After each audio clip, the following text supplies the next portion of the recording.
Welcome to the Q&A for Small Bike Stuff, Malaysia to Thailand and then back to Malaysia trip. 6-part series now available on YouTube. You can watch all of them in 4K. If you don't like watching parts of a long series, watch the final upload after the 6-part series, which is the whole thing in one go. 2 hours and 11 minutes, I believe. There's been a lot of questions throughout the trip. I purposefully did not put super technical info in those edits because I wanted it to appeal to a bigger audience. And I think that did the job, but it's left a lot of people wondering, that are interested in such things. Costs. Bike costs. My bike cost me $900 New Zealand. I intended to spend up to $1,500 New Zealand, and I did spend on top of that $900 on tyres and things like that as well. So I would have spent about $1,200 to $1,300, but my bike cost me $9. The top box and rack cost me $150. So $900 for the bike, $150 for the top box and rack. That saw me with my bike in my hands and riding away. That included the name change, which is like a half-day labour charge. Well, he doesn't charge you the labour, but you're taking half a day out of the bike shop owner's life to go to the JPJ, which is the government office or department, and change documents. So I thought it was a really good price, and it included the in-country insurance, which I'd never really be able to claim on or do anything with, but you have to have it legally, so it is what it is. $900 for the bike, $150 for the top box, $550 for the accommodation. This is all New Zealand dollars and will be throughout the whole video, so please make your own currency conversions. $550 accommodation for 2 weeks. That's massive. That's 1 night or 2 nights max in a New Zealand style hotel. So yeah, $550 for 2 weeks is really cheap. International travel insurance, $250.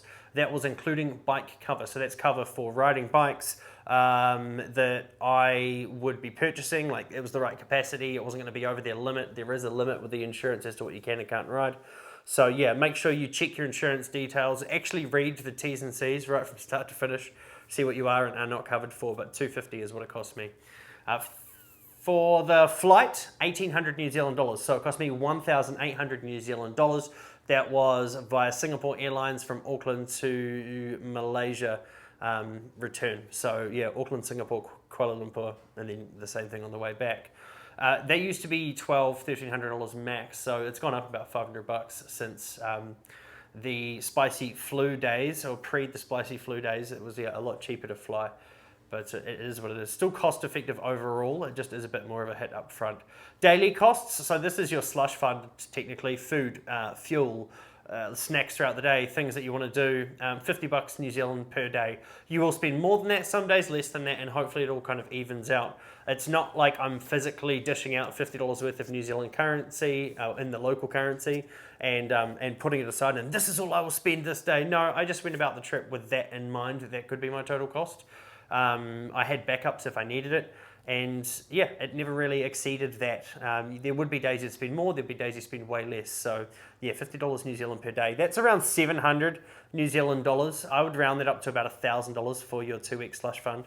And yeah, I don't include parts or like clothing purchases and stuff like that. You might get the odd bit of clothing and stuff like that, but yeah, I bought a whole bunch of extra things at the end, like bike parts, tyres, knee baskets, a whole bunch of t-shirts, cargo netting, bungee racks and things like that. I bought a whole bunch of stuff, and that was on top of my slush fund. So that was just fun money that I had personally saved up and wanted to spend at the end.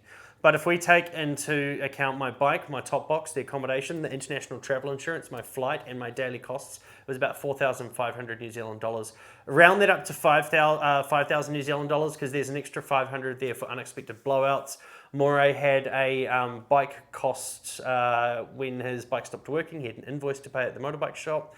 Same with Chris when he got his rear sprocket carrier bearing replaced. He had to pay for that. Not massive costs, but they exist and they all add up. So it's worth mentioning. I did a couple of oil changes on the trip, and then in Penang I actually had to get my sump plug or my oil drain plug fixed. The thread was gone, so that was not good. That cost more money. It didn't cost a dramatic amount. I think we're talking 15 to 20 New Zealand dollars. But once again, it all adds up, and that's half of a day's budget. So if you don't have any extra money on top of the slush fund, yeah, you kind of can possibly come into a sticky situation. But it was never an issue for us. I would say a safe amount is closer to 6,000 New Zealand dollars budget for the whole trip, but multiple attendees on this trip spent right around that $5,000 mark. I just ended up buying a few more things along the way. Unexpected costs, we had to pay for a runner at the JPJ at the end of the trip. That was to speed it up, and we'll talk more about the JPJ and the name change at the end and the bike selling soon. But we also had a long-tail boat trip that had extra fees to land on certain islands. There was like a national park fee. Nothing major, but little things that if you didn't think about, could take away budget from other places. So ended up changing our last day plan. Originally, we were actually meant to have another night's stop between Penang and Kuala Lumpur. We're going to stop in Sekinchan and stay there for one night and then just have a quick ride into KL the next day. But with the bike ownership change, it didn't work out. We had to get straight down to KL, skip Sekinchan, and we wouldn't be able to change our documents for our bikes quick enough. So we ended up having to cancel the last night's accommodation in Sekinchan, rebook in Petaling Jaya. We lost out and each spent about 20-30 New Zealand dollars extra to make that work out. But we were happy to do that. It was fine. We would often also end up just paying for like a round of fuel between 2 or 3 bikes or the whole group, and then you'd pay the person back or you'd buy food and drink for them, and we never kind of kept strict records of this. I'm sure there would have been certain people that paid more on certain days than other people, but it kind of all evened out eventually. We're not super strict about like mine and yours and splitting, and it was just kind of, you'd help out. We're talking about cents on the dollar here compared to what we're paying back home, so it was relatively cheap overall. Bike parts, I bought a whole bunch of stuff at the end, so that's why my costs are more than some of the other people. So that's the costs. That's one question. We've got another long question, and then I'm going to get into some quick fire questions. This is from David Rogers. So he said, here are some silly, easy, simple questions about the trip. Some of these might seem a little silly or simple, but hopefully they may help you with your Q&A video. They certainly are, so thank you, David. Did you use Google Maps on your phone as your own app? Yes, that was our only navigation app. If I knew I wasn't going to have phone reception that day, I'd set a destination in the morning, and it would tend to hold it in there all day, no problem. I also did know where we were kind of going most days because I had researched it a lot beforehand, so it wasn't a massive issue. But Google Maps wouldn't have been an easy trip without it. It definitely helped a lot. Would you use Bluetooth headsets to communicate with each other? Yes, every single person had a Cardo Bluetooth headset. They are not cheap. We could communicate with each other at any point in time. We linked up once at the start of the trip, and then from then on, whenever we were within range of each other, we could communicate and we could talk to each other. Yes, it does get a little bit annoying sometimes having other people in your ear, but we definitely all felt that at times. But there were more benefits from it than negatives, and you can always just turn everyone down at the end of the day. But we did use Bluetooth headsets. We didn't on the first trip, and there was a lot of times I wish we had them, because there were times, the thing is with the small bikes is if someone gets away on you and something needs to happen and you don't have any form of communication, and they're on a 115 cc bike and you're on a 110, you genuinely cannot catch them for 10 to 20 minutes unless they let off the throttle or there's a hill and you suddenly get a better gearing than them. It's really hard to communicate with people. So yes, it's an expensive cost to upfront have these Bluetooth headsets, but we already had them from our other motorcycling activities in our daily lives. So they were a massive help. You could definitely do it without them. Don't get me wrong, you don't need one, but it's much nicer if you do have one, if you're in a big group. Would you play music as you're traveling? Yes, some of the others are playing music non-stop throughout the whole day. I would always start the day without and try ride until I get a little bit bored. Maybe I yawn once or twice and then I'll throw music on to pump me up for the rest of the day. I know some people will think, back in the day we didn't, well, it's not back in the day, and we did it and it was great. It's really nice to be able to, I would put theme correct music on, cross the border into Thailand, boom, Thai music, cross back into Malaysia, boom, P. Ramlee's on, listen to some Malaysian music. So I loved it. It was fun. I kind of it added another element of excitement for me throughout the trip. Any problems with the sun or sunburn in your eyes? No, our helmets all have a sun visor, internal sun visor, or we would have worn sunglasses otherwise. No problems with the sun. Used sun cream on the exposed parts, and we were covered in all other ways. So we definitely got hot. We were sweating. It was hot, really, really hot. If you're not sure how hot it was, go get a hairdryer and turn it on and just face it at your face for 8 hours and then tell me how it feels, because that's basically what it was like. But you know that, you're signing up for that. So it is what it is. It's not a massive problem. Problem with dehydration, yes. We all had flip helmets, which helped a lot compared to the first trip. So I was always opening my helmet and taking a drink, but it took time to remember to do that. And there were definitely the first couple of days. Once we got out of the Cameron Highlands and it was cooler and then we came back down into the heat again, I kind of hadn't been drinking as much water up there, came down, keeps doing that, and then yeah, got into a bit of trouble by the time we got into the Thai border. But yeah, just drink a lot. Did you do any activities or just chat on your breaks rather than everyone just checking their phones? Yeah, once we stopped, most people would have a quick check of their phones, not necessarily to like update themselves on social media, but like maps, where are we going next, where have we just been, that was really interesting, I want to look at that on satellite view. There was a lot of that, which is really, really fun. We just went through this massive valley, I wonder what that hill was in the distance, let's go have a look. So there's always stop and discussion. Every time we stopped, there was a lot of discussion. We did chat a lot. We did things together generally. There were a few times we went out on our own. But yeah, there were times where everyone was spent after 8 hours of riding and we just sat there on our phones for 10 minutes without a word spoken. And I don't think any of us had any problems with it. Would you do it again? Yes, this was my second time. So technically I already have done it again. And would you change anything? Yeah, I would want to go for longer and do kind of the same parameters as far north as we did, start where we did. I'd love to do the east coast of Malaysia, east coast of that part of Malaysia. I know there's a whole other part of Malaysia, guys. I will get there one day, I promise. But yeah, I'd like to explore a whole bunch of different parts. Doing 500 kilometer days is fine and I'm capable of it, but overall it would be nice to not do that and have more time exploring. Would you do another trip in another country? Yes, I would love to do trips in another country. At the moment, I'm in talks to try to figure out something with Vietnam, but I don't know if the timing is going to work this year. If not, is what it is. It'll happen eventually. I've also got New Zealand here, a massive country on my doorstep I can use at any point in time. And people travel from around the world to come here to ride motorcycles. So, I could always just ride here and show you that as well. Did the journey seem long for any of those who had never done it before? Yeah, the longer days were long. They are really long. Think about it. 8 hours sitting like this, it's real strenuous. You get a sore butt. You don't really have enough time in 2 weeks to build up that sitting strength that you wouldn't think you need, but you do. And yeah, it is long. So you've really got to be aware of that. But it was fine for everyone that came. Any problems with drying laundry? No, just stick everything outside or underneath the aircon and it would be dry by the morning. Any problems with accommodation? No, everything was 100% fine.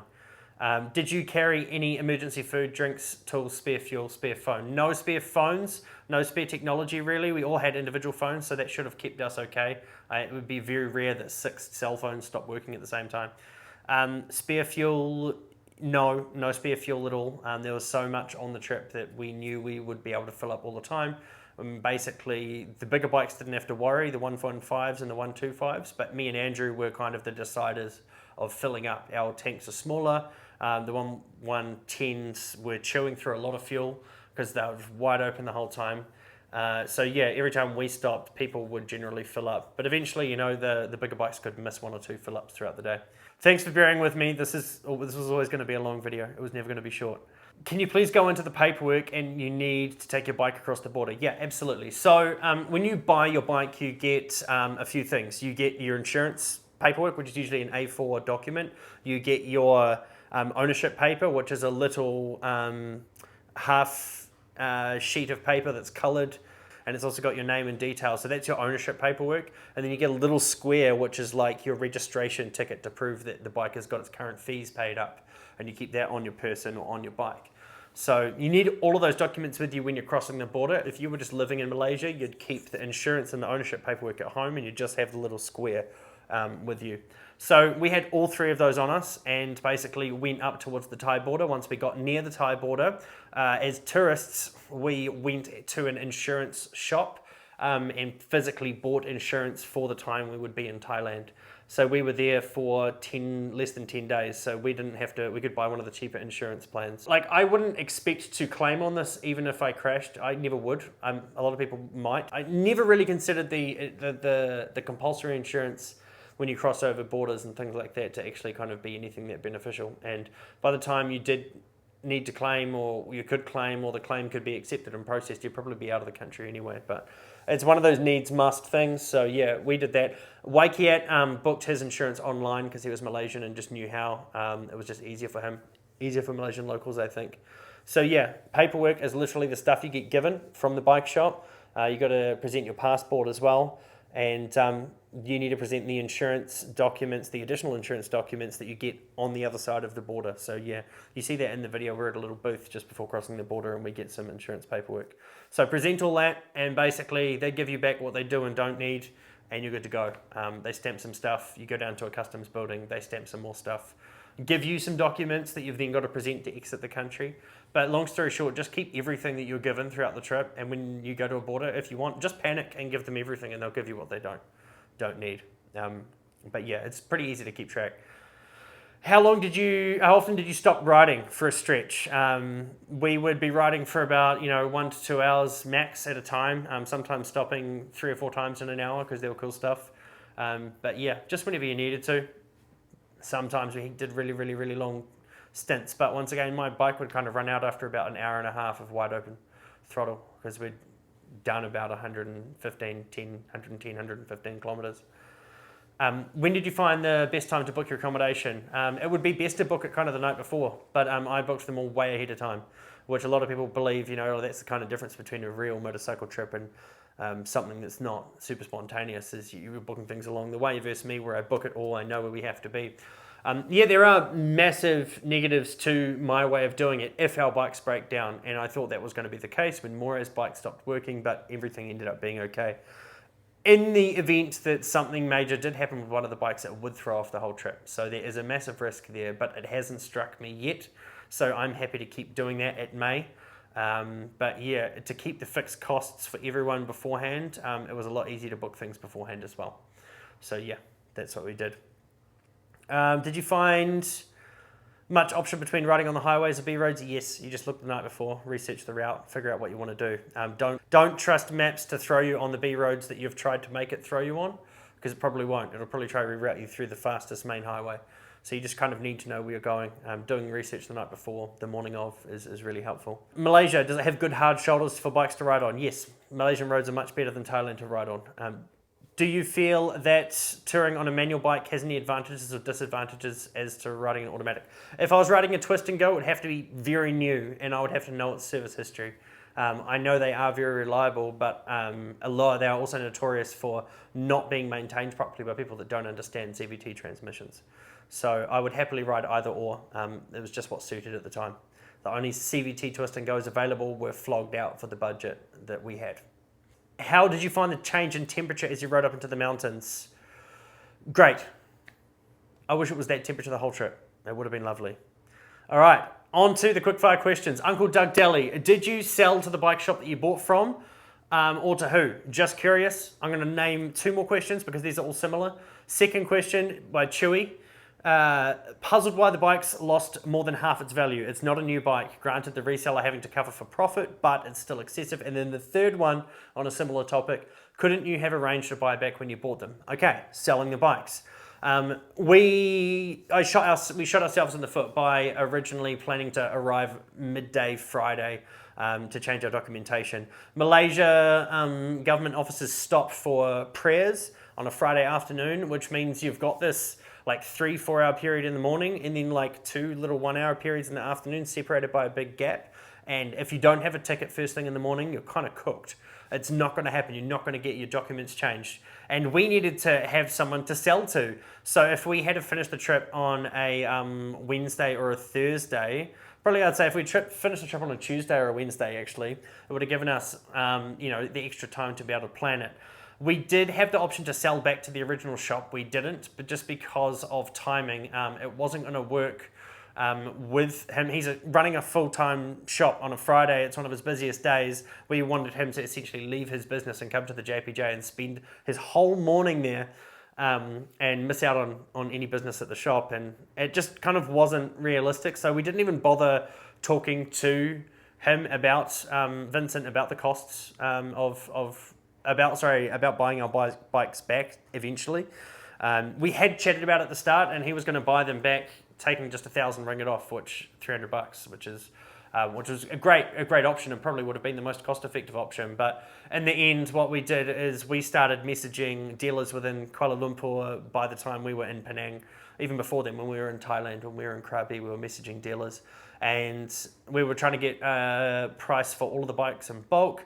Different dealers were giving different prices, and we eventually just went with the one dealer that gave us the best prices overall, which was actually meant that some bikes were getting a worse cost than another dealer was, but overall we could kind of team up and give each other a better cost. So yeah, that was the case, and in order to do that, because we arrived on Friday, we arrived on Thursday now, we were originally going to arrive on Friday. We arrived on Thursday evening. Friday morning we wake up, we went immediately to the JPJ, because the dealer wasn't able to do it that day, and we changed all the bikes into YCAT's name, and YCAT went and changed them into the dealer's name the next week. A pickup truck came and picked up all the bikes, and yeah, that was that. He actually kept one. He was originally going to keep my bike, but last minute decided to keep Zach's. So at the end of the trip, he did officially own all the bikes, but that was only for about a weekend, and now he just has the Wave 125. So because of that, we lost between a third. I'd say about 60% of the cost of the bikes. It was over half. And it was what it was. It was more than we would have lost if we had time to sit there and sell them ourselves on Facebook Marketplace, if we had time to sit there and go individually take them into a dealer and have a chat with them and go around different dealers. But we didn't have that time. We had to get it right the first time. We had one morning window of usable office time with the local government office, and we didn't have the luxury of going out and finding dealerships, which will only open at 10 a.m. by the way, to then, in that 2-hour period between when the JPJ closed and the dealerships opened, find someone, get them to agree to buy our bike, get them to agree to go to the JPJ, get them to sign the paperwork over, and then give us cash, and then depart all on the same day. It just was not going to happen. So, yeah, because we sold them in bulk, we lost more money. Once again, if we sold them on, one of the Malaysian websites like Muda or Carousel, I think is the other one you guys use over there. Yeah, we would have got pretty much what we paid for them. It would have been easy to get all of our money back, but we didn't. And we don't mind. It was cheaper than the cost of renting for the same time period. Why didn't we rent? We didn't rent because getting documentation for renting bikes involves a trip to the government department anyway, because they need to give you official permission that's just then cited by the government office. Or the vehicle office. So you need all this additional paperwork, plus you need the rental company to agree to let their bike go across the border, and then you've still got the chance of turning up at the border and them not agreeing that the paperwork you have from the dealership or the rental place that gives you permission to use the bike over the border is good enough. So it's a massive piss around basically. Like there's no easy way to rent and get across the border there. In Vietnam, you can rent and go into Cambodia very easily because it's set up for it, but this is not an area that's set up for that at all. It's not a big route where people continuously come from overseas to ride motorbikes, unlike Vietnam. So yeah, one of those things. I hope that answers the question. Ian Chu has asked kind of a similar question, cost breakdown including petrol, insurance and the bike. We've already talked about that. Did you make a huge loss? Talked about that. But petrol, 3 to 4, even 5 fills a day for the Wave 110 Alphas. They had smaller tanks, so yeah, on the long days we were filling up a lot. 2 to 3 fills for the bigger tanked bikes, especially the fuel injection ones. They used way less fuel. But yeah, about 3 to 4 fills a day, and just figure out how much fuel is in each country, and that's how much it cost us. How was your arse? I rode 125cc 10 years, more than 10 years, and I can't even ride 50 kilometers without stopping twice. It's from Tanjung. Yeah. Painful, very painful. By the time we got to Songkhla, I had to check that there wasn't any problems with my butt because it was really painful, and there wasn't, thankfully. But I had to have a look. I just got real worried here for a while.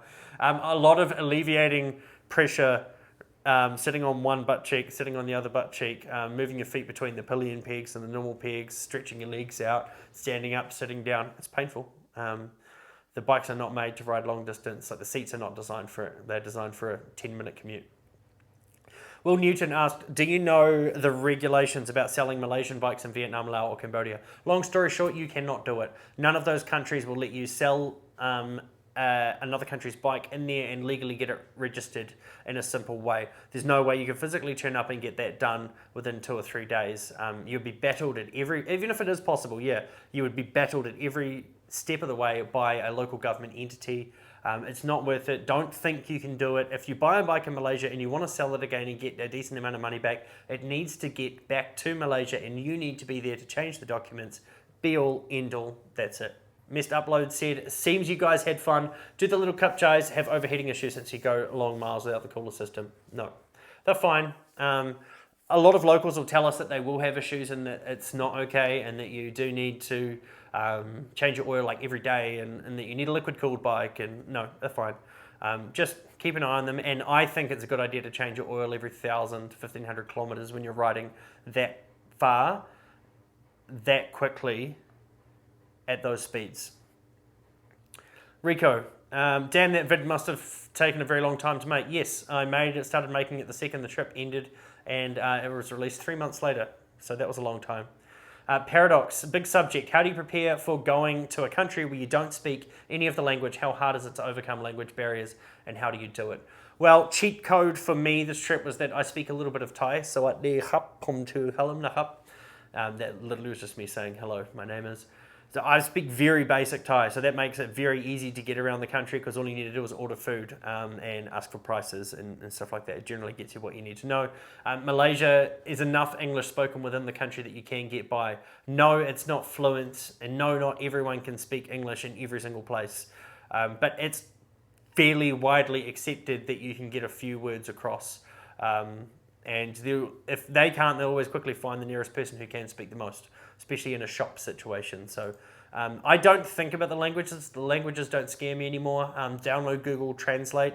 Google Translate app with the photo feature. You can just hold it up and it roughly translates things. Google Translate is very bad for languages in Southeast Asia. Often it's saying things that... or translating things incorrectly, really. The longer the phrases are, the worse it'll translate it. Translates short stuff really well, but long sentences, it's not good. But just got to get out there and do it. Spend some time in a big city with lots of people, with a few tourists around is the easiest place to do, easiest way to start things off as well. Aish asked, how's Neil? Neil's doing well. He's back on two wheels. He's riding his Yamaha MT-07.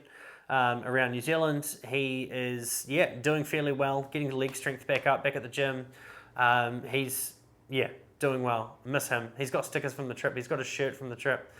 He wants to come and do something on two wheels sometime soon, so we'll try and make that happen. Bob said, I was curious how you were able to buy the motorcycles, as you would need an address to register them with. Yes, you do need an address. You just write the address you're staying at. That's it. Done. It's not questioned. It's not like Thailand where you need to go to the local embassy for your country. And if you don't live in the city that has the embassy, you've got to go all the way to there, get a document that confirms your local address, which has to be like a utility bill or something. And then you get a printed document from the embassy. Then you can change your name on your bike, which is still a couple of days process. In Malaysia, you just turn up, write your address down, good to go. Julia, hello. What did you all bring home? And what do you wish you could have brought home? So we all bought tea.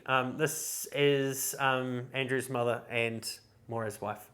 So great questions, Julia. We all bought tea home. Every single one of us bought that tea home. The bought tea from Bought Tea Plantation. The tea bags. I have since found in New Zealand the 3-in-1 sachets, but I can't find the tea bags, which is really annoying. Really good tea. I like it. It's quite nice. Bought lots of tea home, lots of motorcycle stuff some of us bought motorcycle stuff home.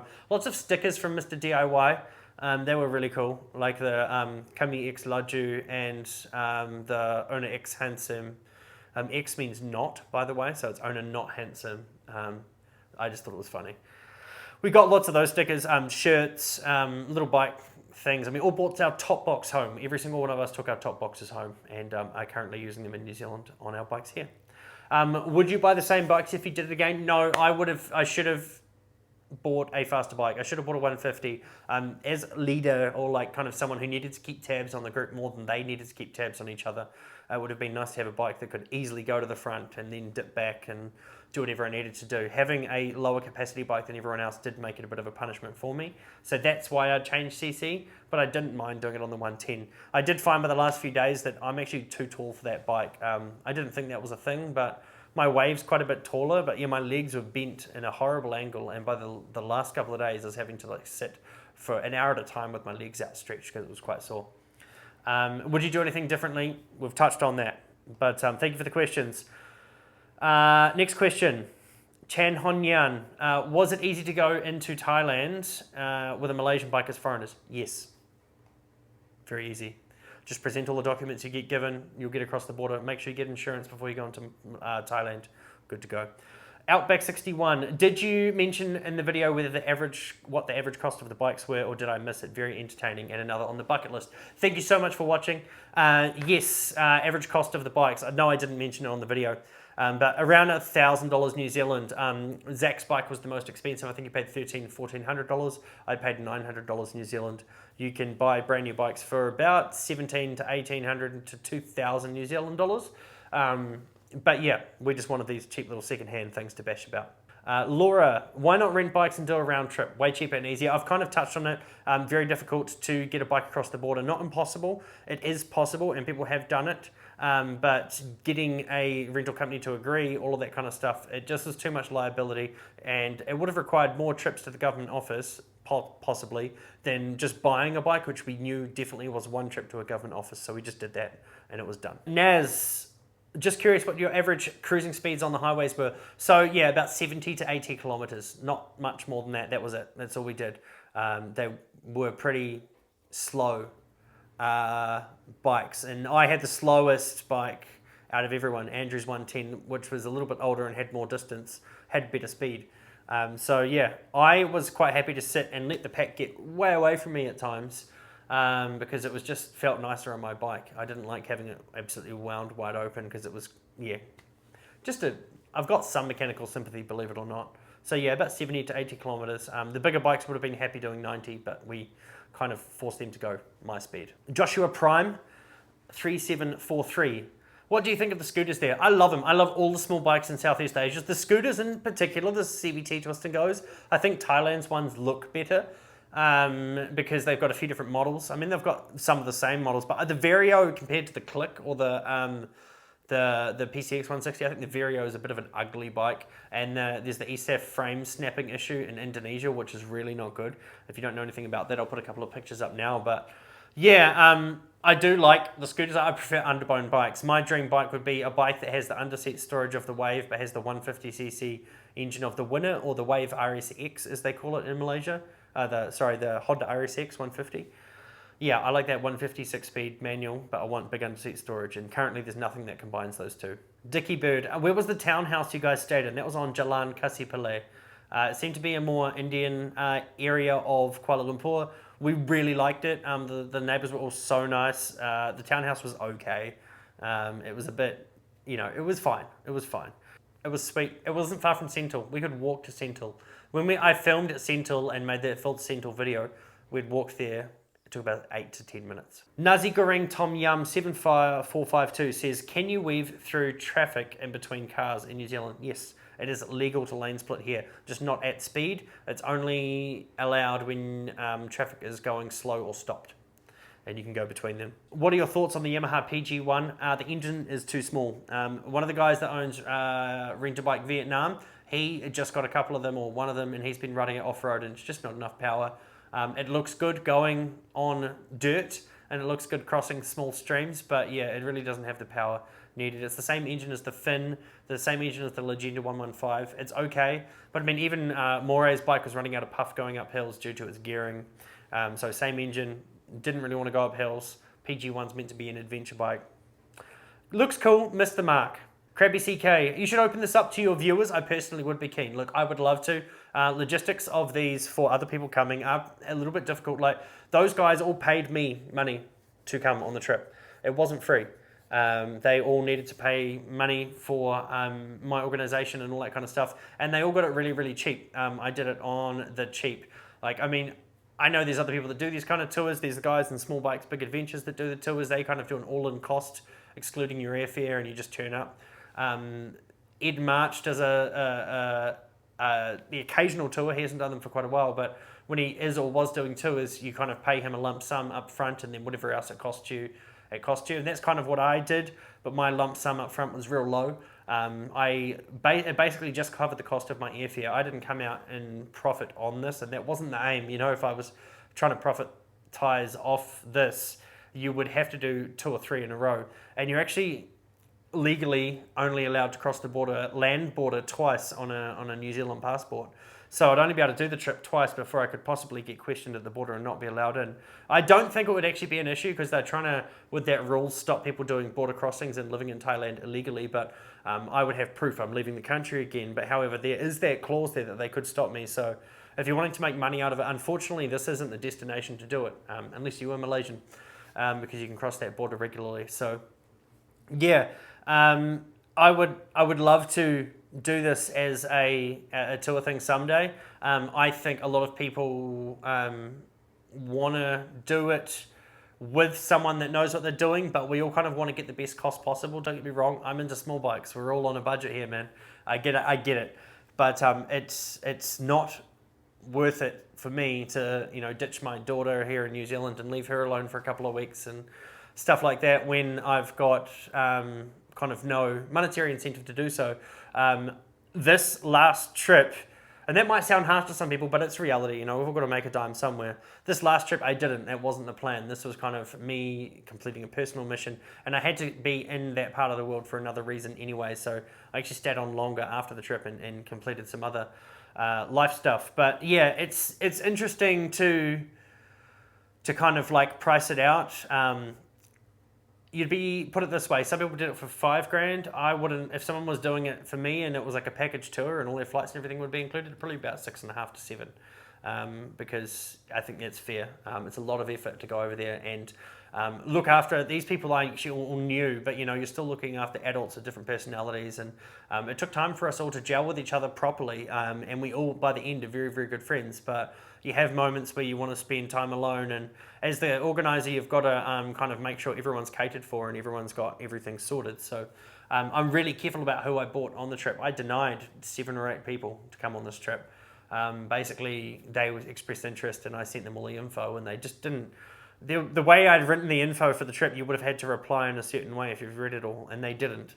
So it's instantly like, well, if you can't put enough attention into reading an email, how can I trust you to listen when we're on the road and there's people's lives at stake? Because there were, we saw 2 crashes, or a crash with someone that 2 people had died in, and yeah, people die over there, and so I don't want to be risking my life with people that don't care. So it's just a thing that I've got other things in life that I do as well. I do work full time here in New Zealand, and it would be nice to be riding bikes around the world full time as well, but it could happen. I'm young. I'm still young, so we'll just see what happens. But there's a reason I don't set these trips up massively, just market them endlessly. I don't want to burn out a good thing and ruin a good thing. So they will happen again, yes. Chances of people that watch the channel coming along, absolutely. You've just got to stay in tune. The amount of Malaysian people that message me saying, I'd love to meet you when you come to Malaysia next time, I would post, I'm coming to Malaysia. And then those same people comment when all these new videos coming out saying, I didn't realize you're in Malaysia. And I'd posted about it quite a lot. So it's hard. I don't expect everyone to sit there and like refresh small bike stuff daily to check what I'm doing with my life. But yeah, you've got to kind of keep an eye out, because I did put the word out there for quite a while about this trip before I went out. And I did talk with a couple of subscribers that they weren't able to make it happen. So hopefully we can one day. That would be awesome. Stuart, on a lighter note, thank you. We need one now. Singer, Chang, Tiger, Heineken, or San Miguel Light. I would choose Beer Leo over all of those easily. Dennis, enjoyed the video, but the sound of the bike is much better than the music, in my opinion. Fair enough, very good opinion. It would have just been continuous wind noise, unfortunately, if I didn't have music over a lot of that. Yeah, it's just wind sounds, basically, for a lot of the stuff with his music on. There's no Nem. He's been on the channel as a subscriber since 2022, I believe. We've commented back and forth quite a few times. Do you have full footage of riding to Fraser's Hill? Yes. It would be awesome to see it. Okay, I will make that happen. Might be a boring video for some people, but that'll be cool for you and for me. I want to see that again as well. Those bikes are struggling on the steep roads. I feel bad for the engine. Yep, they're definitely trying their hardest. And he said, I've been there, but I need a bigger bike now. Are you planning to import a Yamaha 125ZR into your country? I would love to. Unfortunately, it probably won't happen for a long time, if ever, but we'll see. Uncle Doug Daly, did you bring your helmet from New Zealand or buy them in KL? Very, very good question. Yes, I bought a HJC helmet in New Zealand. Most airlines will let you put your helmets in the overhead luggage compartment, and that's what I did. Adam Ramlee, could you make a package to ride around New Zealand? That would be fun. Yes, but not on small bikes. We don't really have a dramatic amount of small bikes available here in New Zealand. Getting a big bulk of them is very difficult. You'd have to borrow them from other people. And some companies do that, like Honda themselves do a tour for Thai people to come to New Zealand and ride Africa Twins. They do it like every couple of years. They actually like send emails out and contact dealerships to contact their existing customers to ask if they'd be happy to lend their bikes for 3 or 4 days or like a week or whatever it is, and they get reimbursed for the cost because that's the only way even Honda New Zealand is able to get enough bikes to host a tour for their own model. So that puts that into context, I hope. But if you're ever in New Zealand, do let me know. Ian Chi, where is the next trip? Very good question. Maybe Vietnam, maybe not. I don't know. What was the biggest challenge and how did you overcome it? Neil not being able to come threw a massive spanner in the works, made me worry a lot. We all love Neil dearly. It wasn't a cool thing for him to be stuck there at home, unable to move. He even stayed in the group chat that we had, so he saw all the updates happening, and I worried we would give him a massive case of FOMO, but we overcame that really well, and Waikiat came through to help us out in the end, and yeah, it turned out to be a really cool thing. So yeah, that was our biggest challenge, but it made other cool things happen as well, and Neil's feeling a lot better now, so that's good. What are your minimum gear recommendations? Cover your whole body. That's it. I'm not going to tell you to wear motorcycle jackets, motorcycle pants, but cover yourself. Gloves. Wear gloves. If you don't wear gloves, you are a moron. And then, you could just go watch the footage of me riding without any safety gear and Betong and ignore everything I just said too. How did you deal with the weather? Rain and hot, humid conditions. Rain, you just got wet and had to deal with it. You would dry eventually. It's hot because there's humid, hot conditions. It was fine. 32-litre top box, was it enough or would you have preferred more storage? It was enough. I would have preferred more storage, but I didn't want a bigger box. Waikiat had a much bigger box. I liked the amount of storage it had, but it was just too big for me. Full face versus flip-up helmet. Flip-up for long-distance riding in hot countries, all day, every day, without fail. Bike lighting, considering spotlights next time. Yep, if I was spending a long time over there, spotlights would definitely be something I'd use. Waikiat had them, and when it was dark, we'd put him in the front, and it was fine. So they were definitely appreciated. Is riding in the breakdown lane safe in Malaysia? Maybe, maybe not. Probably something that a lot of people wouldn't do. I felt a lot safer doing it. Up to you. We're getting towards the end here, I promise. I know this is a long video, but I told everyone how to answer every single question. I imagine I tried to get the important info out of the way at the start, so hopefully a lot of you, that one of the info you got have watched, and you've probably dropped off. I'll check the retention rates. Someone said in Malaysia, these small bikes tend to overheat when you rev them at maximum on a hot day between like 11 to 3 p.m. Small bikes will stall after an hour of non-stop speed traveling, max speed traveling. To prevent this overheating, I travel at 70% speed on a super hot day. I mean, I think we're proof that that's not necessarily the case, but if it's your bike that you own and want to have for a very long time, you are doing the right thing. Kim Jong-un, supposedly. One question, did you enjoy the editing process? Kind of. Editing sucks. And I put a lot more effort into that than I did in a few videos I've made after it since then as well, and it shows. I find it very hard to focus as much as was required to make a video like that if I don't find it exciting, you know what I mean? If I find it exciting, I can edit anything. So, how was your back during the ride? I'm planning for a ride to Thailand on a moped as well, and I'm scared shitless that I'll hurt my back. Yeah, it's very sore. If you're not used to it, if you're a little bit unfit, you're not the strongest person, you haven't got good muscle strength, it hurts. It does hurt, and I'm guilty of all of those things, and it's something that you can mitigate with massages. There's really good massages throughout the whole area that we were traveling, and I'm being serious, like proper normal massages. I don't gel with that whole Thailand's a red light district thing. That really isn't how I feel about the country. So yeah, you can get genuinely helpful massages quite regularly, and most of the guys did every single night. I only did kind of in a couple of places because I was quite busy trying to plan routes and things like that, and I just ran out of time. How's the ride from Hat Yai City to Songkhla Old Town? Is it safe? Yeah, man. It's like easy. It's 25, 30 minutes. A bit boring, just straight and boring, but very easy. Anyone can do it. Just do it. Joe Hard, absolutely love your content. Out of curiosity, why not ride bigger CC bikes for touring? Too easy. If you're just getting on and riding and you arrive and there's no events happening throughout the day, that's boring for me. Trying to nurse these bikes the whole length of the journey is half the fun. If I lived there and bought a bike, it would not be what we were riding. So if I was doing a tour, because I lived in Malaysia, it would be a 350 twist and go or something probably, to be honest with you. Last few questions, we'll wrap it up. Rob Stratton, what about following Sukhumvit Road to Cambodia? Pretty boring ride though. Go and watch Idea Studio BKK. Dana, who I've done the podcast with, he is a absolute legend, and he rode there with Chris from Retired Working For You, which is a big channel in Thailand. They rode from the very start of Sukhumvit right to the Cambodian border. Really, really cool trip, documented really well by both of them. And I will try throw links in the description or in the comments if I forget. And Dana, if you watch this and there's no links anywhere, comment so I can throw one in there. But yeah, that's a really, really cool trip. Already been done by a good friend. Love to give it a go myself someday. Jake Speed, when is the next adventure? Wait and see. Andrew Callan, you could make a fortune putting together tour groups for this sort of thing. Once again, my friend, it was a really, really good time and I loved it, but I'm not all about the cash.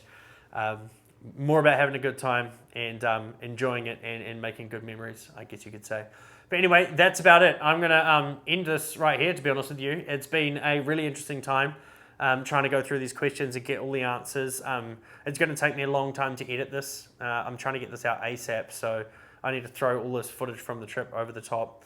If you've persevered right to the end, thank you so much. Comment SBS in the comments, SBS for small bike stuff, and I'd love to hear any additional questions. I'll answer them in the comments because I'm not going to make another Q&A. But anyway, we'll see you next time. Thanks so much for watching this video on small bike stuff. It's the Q&A for the Malaysia, Thailand, and back to Malaysia trip. Maybe next time we'll ride together. Follow me on social media. And if you want to see your bike on small bike stuff, that is possible. Check out my Round the World series. There's a lot more bikes coming up on that, and I'd love one to be yours. See you next time.